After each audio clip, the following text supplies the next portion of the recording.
The men sing a love song to a city and an island, and Mi Viejo San Juan, which says, in my old San Juan, how many were the dreams I forged in the days of my youth, yet destiny had it that I should leave, but I shall return to love and dream again in my old San Juan.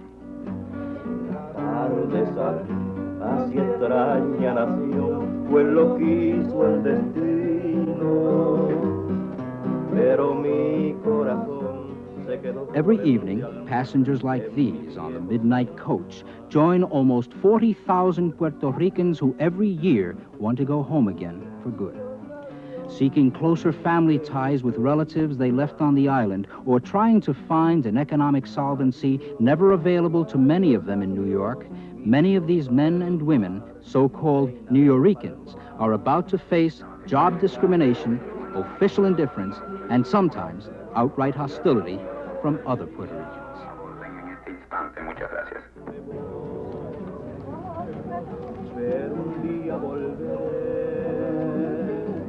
A buscar mi querer y a soñar otra vez en mi viejo San Juan.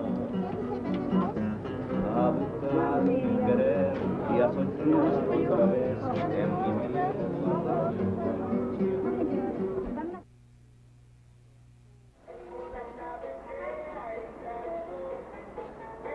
They are called the other Americans, the lower-income Puerto Ricans of New York. At a time when everyone is feeling the pinch of tight money, many Puerto Ricans probably feel it more acutely than anyone else. Faced with what appears to be a point of no return in jobs, housing, and health care, they return to an island which for them is markedly different than that perceived by the tourist.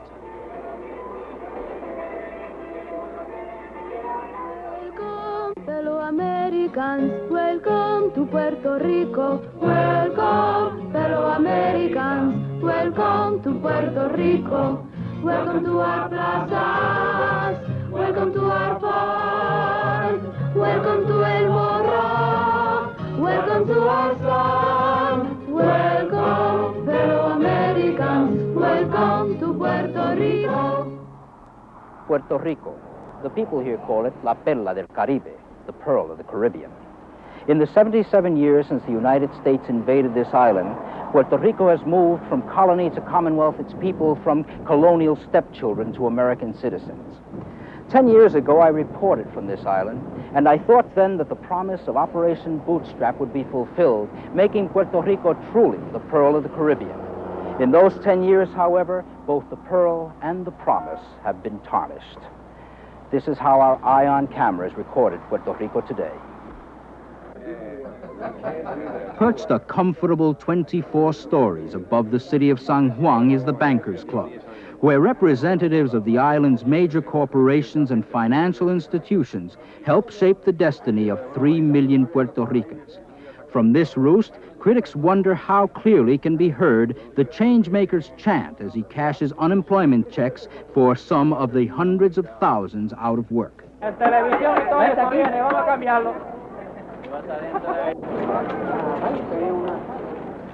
One of the check casher's clients is an architectural draftsman who has been without a job for 11 months.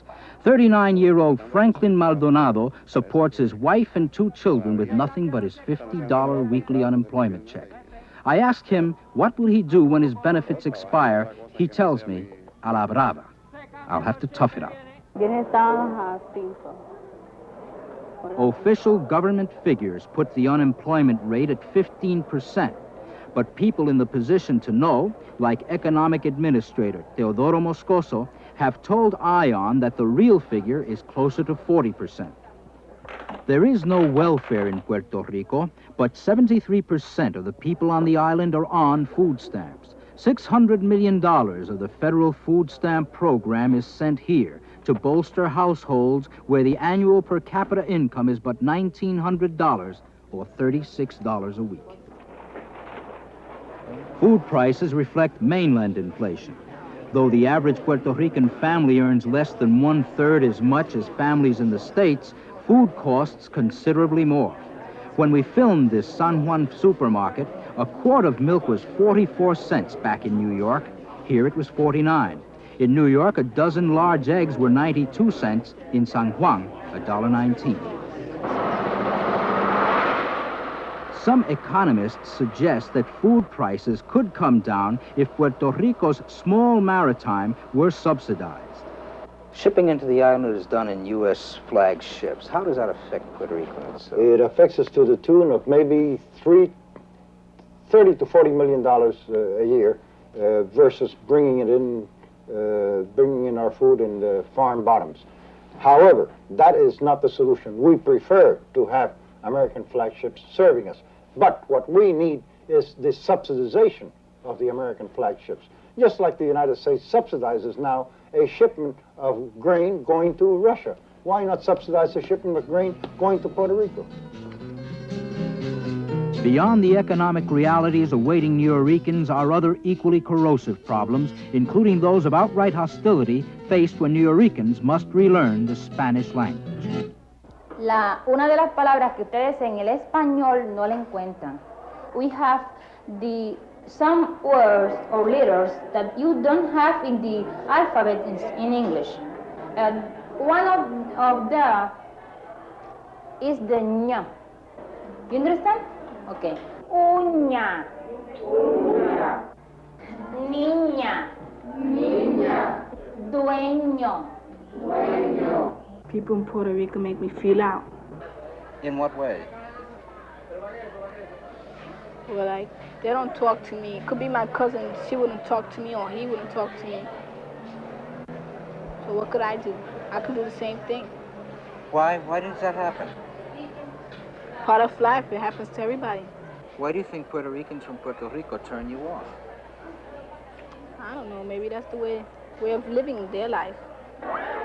Another youngster from New York has also felt the contempt from his school peers. Do you have a lot of friends here? Not a lot. Some of them I have to fight with. Why? Probably I think they're prejudiced.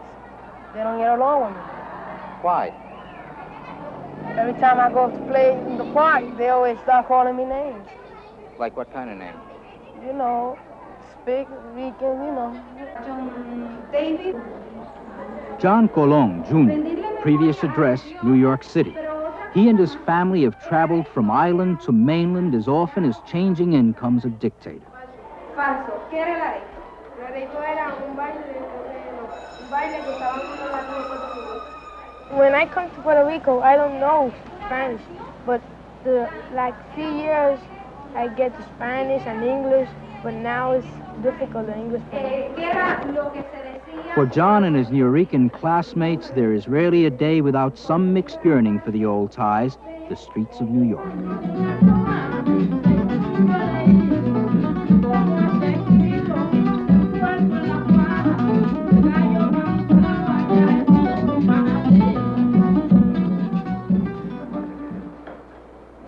John Colon Sr., an itinerant jewelry worker, a man who has set and designed diamonds. He has moved back and forth from San Juan to New York in search of economic security and a sanctuary from the New York crime and drug scene.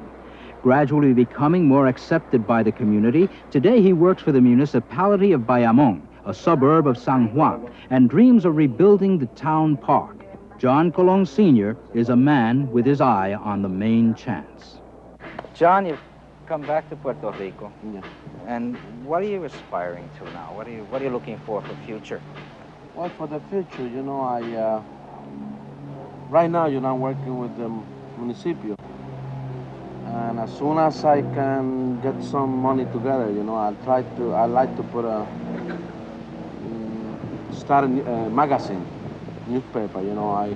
I'm already involved with all the people, tú sabes, here, and I know there's a lot of material to be printed, and the Bayamon don't have a magazine. But I want to have a bilingual magazine. You know why? Kind of a Nuyorican magazine here. Because I think that 250,000 people are Puerto Ricans, you know, that came from the state.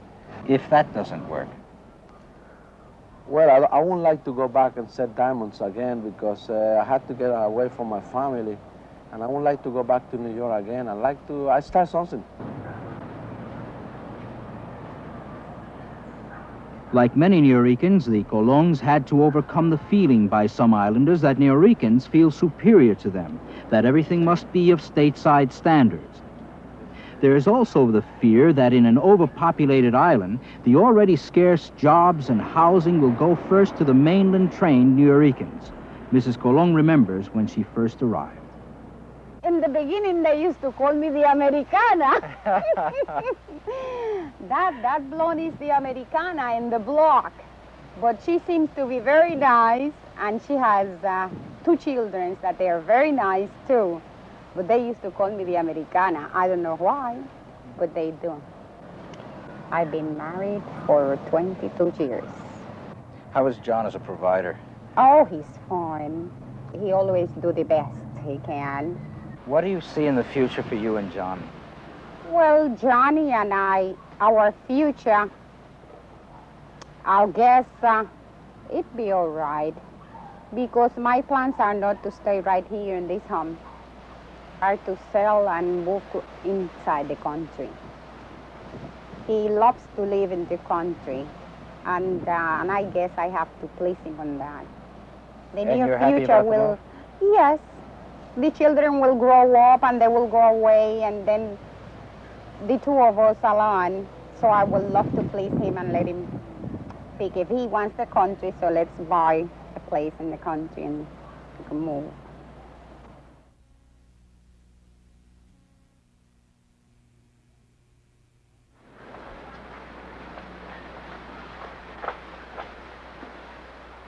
To the Colon family, the art of harvesting a coconut in their backyard seems gently anachronistic in 20th century San Juan, a throwback to a time when life was more basic, when there was no such phrase as Nuyorican.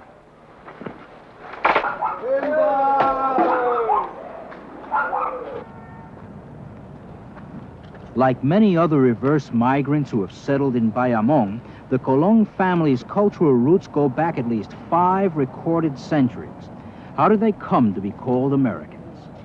Discovered by Columbus in 1493 and called Rich Port, Puerto Rico became the leading outpost of empire, the anchoring place for treasure-glutted Spanish galleons. The island was maintained as a Spanish plantation.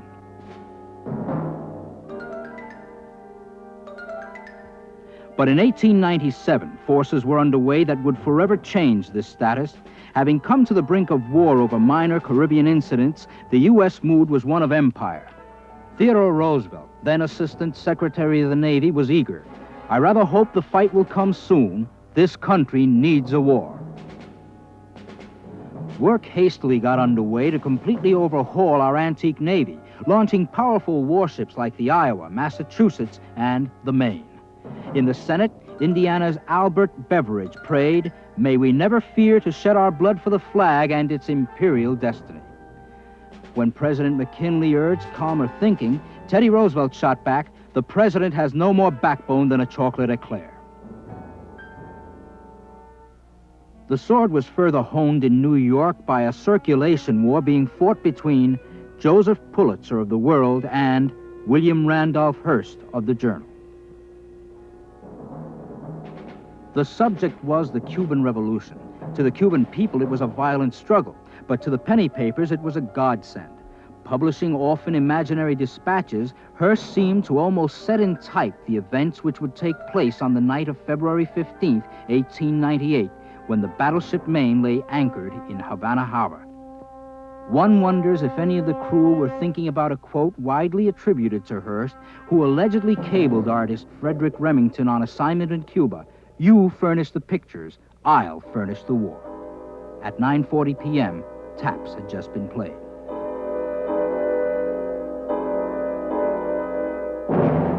Suddenly, the Maine exploded. Instantly, water flooded the forward section. 260 died. Although to this day the cause of the explosion is still unknown, Teddy Roosevelt was certain the Maine was sunk by an act of dirty treachery by the Spaniards. "I would give anything if President McKinley would order the fleet to Havana tomorrow." As the journal's circulation went over 1 million, the Spanish-American War began. Colonel Roosevelt led the Rough Riders. American troops stormed Santiago Bay, and on May 1st, 1898, off Manila Bay, when Admiral Dewey gave the command, "You may fire when ready, Gridley," the Spanish fleet was crushed. The age of Spanish Empire was over. Among the spoils of what was called a splendid little war by some and a never more shabby war by its critics was the island of Puerto Rico, ceded to us by Spain. But years later, some were unhappy with our protection, willing to take any measure to publicize independence. Among these advocates were terrorists who, in 1950, sought to kill then-Governor Luis Muñoz Marin. 2 days later, apparently as part of the same conspiracy, extremists failed to storm Blair House and assassinate President Truman. In January 1975, bombings in New York brought closer to home acts usually ascribed to Northern Ireland or to the Middle East. 4 were killed, 56 injured, in a bombing for which a so-called independence group claimed credit. For most Puerto Ricans, Neoricans and islanders alike, violence in the name of independence has been overwhelmingly rejected. Yet the desire is growing for more autonomy over their own affairs, especially economic. Operation Bootstrap, with its tax-free inducements to American corporations, is one enduring example. When the governor of Puerto Rico talks of autonomy, he means greater economic, not political freedom. Puerto Ricans want jobs. They want opportunities. They want to be able to stand on their own feet. So what we need here is an opportunity for production.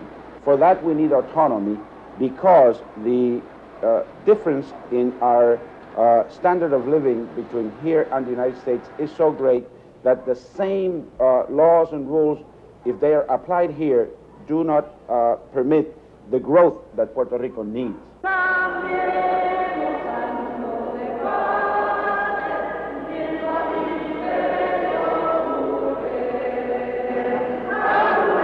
But others think what Puerto Rico needs is total independence from the United States. Among these protagonists who disavow bombings are members of the Puerto Rican Socialist Party, whose Secretary General is Juan Maribras.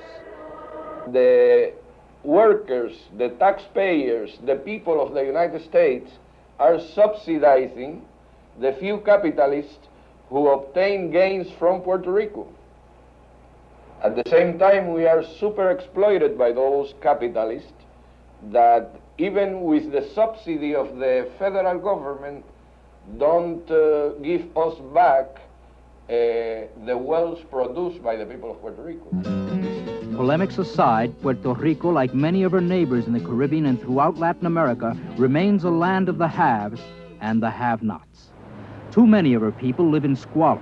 The bitterest critics decry the fact that Puerto Ricans are not able to vote in the elections of their country, the United States, but are available to fight and die for it. Throughout the history of the U.S. wars, the mortality rate of Puerto Ricans has been disproportionately high. The figures are 3% of the battle casualties of the Korean War and 5% in Vietnam. Yet, Puerto Ricans comprise only 1% of the total U.S. population.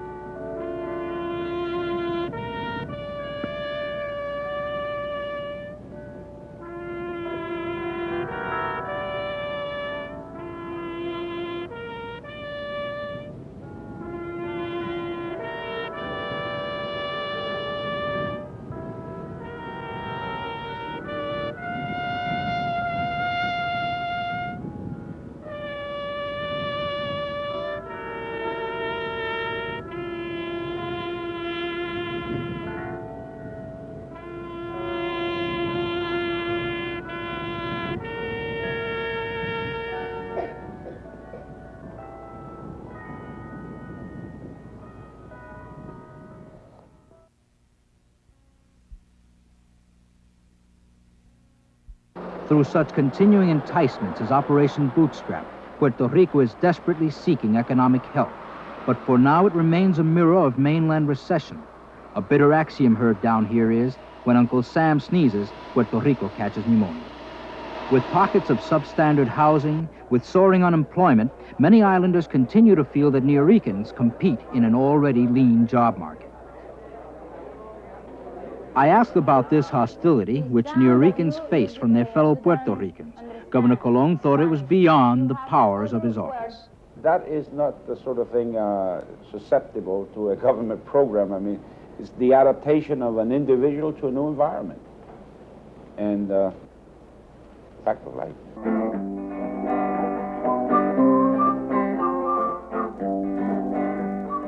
Yet, despite this official indifference, despite what they know may be a sea of troubles and contempt, there are many families in New York who want to return to the island, among them the Betancourts. They comprise 3 sons, a father who is a printer, a mother, and some remembrances of things hopefully past.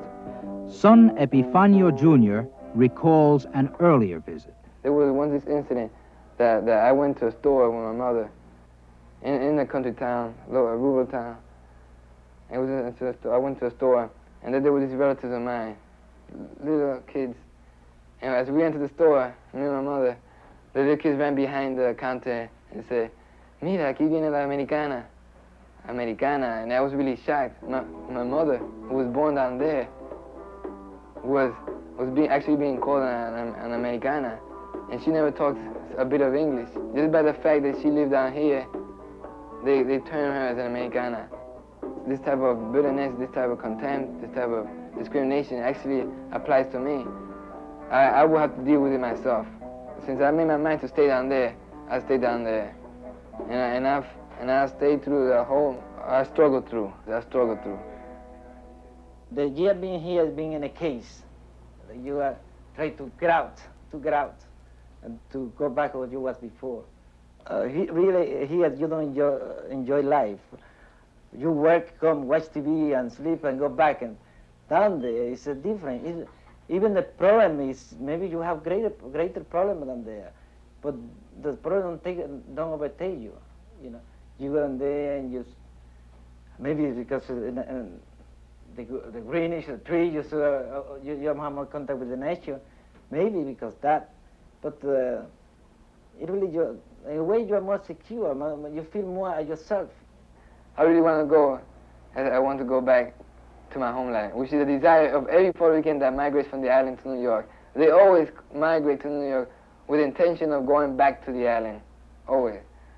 We made up our minds to leave this place and go back to the island which is our home.